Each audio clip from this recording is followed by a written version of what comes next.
What is capsular contracture? So let's first talk about what a capsule is. So a capsule is normal.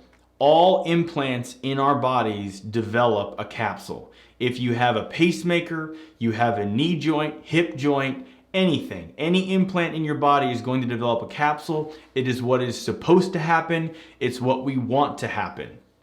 Capsular contracture refers to a problem when the capsule around breast implants becomes thick and hard.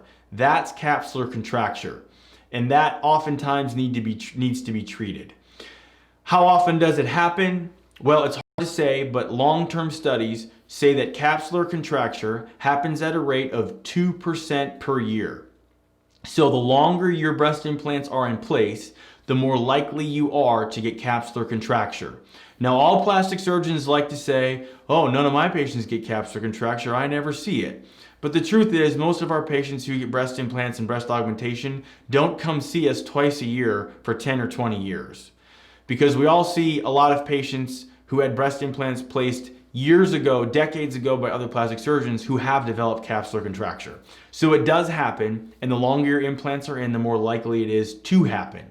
Now, the treatment is fairly straightforward. We go in and we remove the old capsule and the old implant and put in a new implant. And that is the treatment for capsular contracture. Cut out the old capsule, put in a new one. And of course, the new implant is also going to form a capsule. And it is possible that the new implant develops capsular contracture as well, but it is more likely to happen over a longer period of time.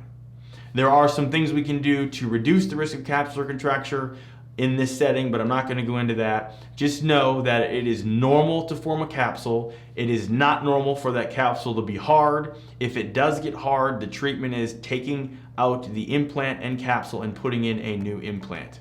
To learn more, check out our website where you can upload your photos and concerns as a virtual consult. You can also check out our price estimator to get pricing information for all the various procedures we offer.